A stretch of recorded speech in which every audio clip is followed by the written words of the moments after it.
Olá, neste vídeo iremos tratar sobre a análise de novidade, pedido de patente, particularmente uma questão específica que diz respeito a uma regra que diz que o específico antecipa o geral. Vamos ver do que se trata essa regra. Bom, essa regra ela diz o seguinte: quando a matéria é reivindicada de uma maneira genérica e ampla, e existe um estado da técnica, um documento que revela uma matéria específica que se enquadra dentro desse escopo amplo, né?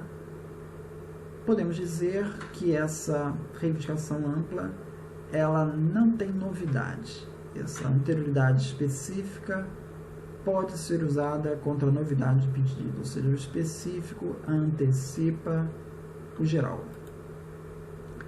Então, vamos a um exemplo. Considera um produto feito de cobre, tá? Que está descrito numa anterioridade.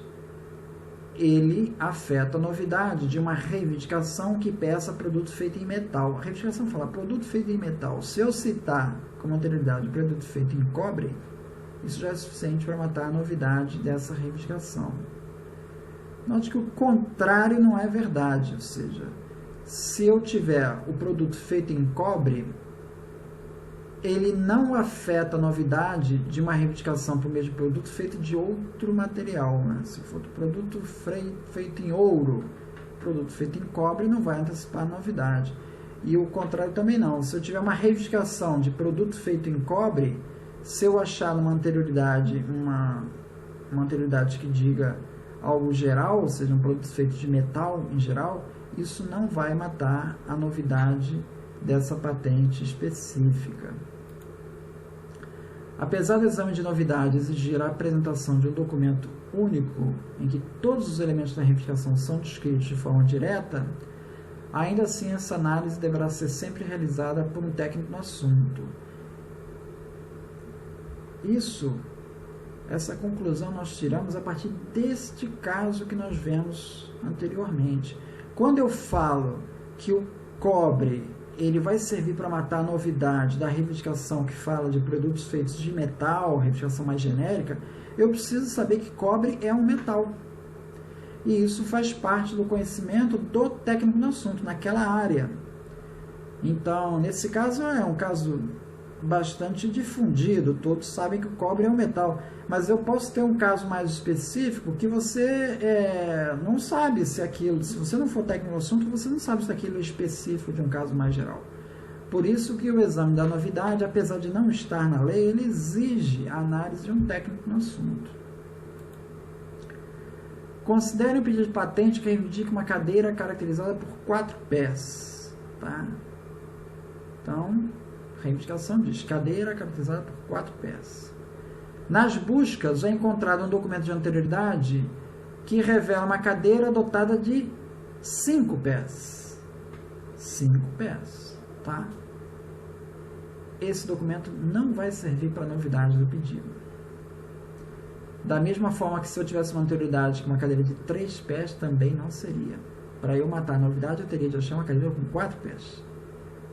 É importante que todos os elementos da reivindicação estejam presentes em um único documento para que a novidade seja antecipada. Então, veja, eu posso ter eventuais acréscimos da anterioridade que não desconfiguram a novidade, uma vez que a regra geral diz que o específico antecipa o mais genérico. Porém, esse acréscimo de matéria tem que ser de uma coisa não relacionada com a invenção. No caso, eu acrescentei uma perna, tinha minha anterioridade, tinha 5 pernas, 4 mais 1, acrescentou mais uma perna, que é exatamente relacionado com o número de pernas. Por isso é que eu não pude usar ele como anterioridade. Se eu tivesse uma cadeira que tivesse 4 pernas e um encosto de ouro, por exemplo, esse documento serviria, porque ele tem um acréscimo, um encosto de ouro, que não tem nenhuma relação com as 4 pernas. Então, a minha anterioridade tem 4 pernas, então ela serviria para antecipar a novidade. Então, há que se fazer essa distinção quando eu falo em acréscimos presentes no documento de anterioridade.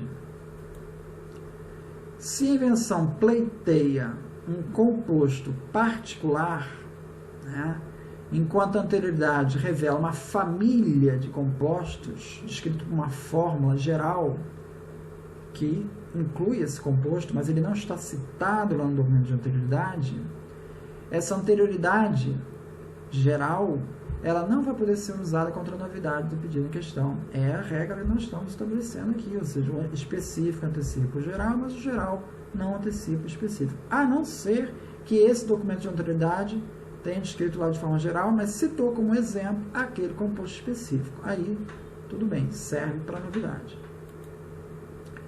Quando a invenção trata unicamente da seleção de uma faixa de valores estabelecida a partir de uma outra faixa de valores mais ampla, 3 critérios devem ser atendidos cumulativamente. A faixa de valores escolhida deve ser mais estreita. Segundo, a faixa de valores selecionada é suficientemente distante de todos os exemplos específicos citados no estado da técnica, ou seja, eu não tenho o estado da técnica citando especificamente aquela faixa, tá? Nominalmente. E, em terceiro lugar, a faixa de valores, ela não pode ser um estreitamento arbitrário, ou seja, eu fervia um líquido de 0 a 100 graus. Eu agora vou ferver de 50 a 80 graus. É uma subfaixa. Mas o efeito que eu produzo trabalhando de 50 a 80 ou de 0 a 100 é o mesmo, por hipótese, tá?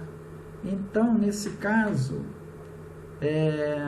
não há nada demais nessa subfaixa, não há nada de surpreendente. Então, é importante você destacar um efeito técnico surpreendente nessa subfaixa. Então, essa é uma questão que está relacionada com essa questão do específico geral, que vai ser detalhada mais à frente, essa questão das faixas de valores. Nos Estados Unidos, aplica esta mesma regra, ou seja, o específico antecipa o geral, mas o geral não necessariamente antecipa o específico. Uma regra válida em vários julgados dos Estados Unidos. Segundo Janice Miller, por exemplo, no caso de uma reivindicação que referente ao mecanismo caracterizado por um dispositivo de fechamento, está bem geral, mecanismo caracterizado por um dispositivo de fechamento. Se eu tiver uma anterioridade que trata de um alfinete como mecanismo de fechamento, ele pode ser usado como anterioridade. Ele é um específico que antecipa o geral. Donald X1, ele traz outro exemplo. É uma reivindicação que descreve um composto que utiliza solda, em que na solda um dos componentes principais é o silicato, tá? O estado da técnica revela também uma solda similar em que é descrito silicato de magnésio, tá? Como elemento principal. Bom, esse componente específico, um tipo de silicato, ele é específico, ele se enquadra dentro do conceito mais geral, então ele antecipa a novidade. Perfeito. Agora o Donald X1 ele faz uma seguinte observação. Enquanto que esta implementação serve como anterioridade contra a novidade, essa implementação específica, a mesma informação presente no relatório descritivo do pedido de patente e análise não necessariamente confere suporte para uma reivindicação tão genérica. Então, veja, se eu tiver uma reivindicação que diga lá que a solda vai ser com silicato, e se no relatório descritivo eu só falo do silicato de magnésio, talvez eu não tenha suporte para pedir tão amplo assim. Talvez essa solda não funcione com qualquer tipo de silicato, é só com silicato de magnésio. Então, o Donald X1 chama atenção para essa questão. Eu posso ter um documento relevante que antecipa a novidade, mas esse documento ele não é suficiente para dar suporte a uma reivindicação mais ampla. Então, há que se fazer aí uma distinção entre os dois critérios. Conclusão. Bom, regra geral, específico pode ser usado contra a novidade de uma reivindicação genérica, mas não o contrário. Ou seja, uma anterioridade genérica não pode ser usada contra a novidade de uma reivindicação específica. Deve-se ter particular atenção com relação aos acréscimos observados na anterioridade. A anterioridade revela uma implementação específica, eventualmente pode ter alguns acréscimos, desde que eles não sejam relacionados com esse elemento reivindicado. Isso, em geral, não muda a conclusão de que ela continua sendo útil para antecipar a novidade do elemento mais genérico. Muito obrigado.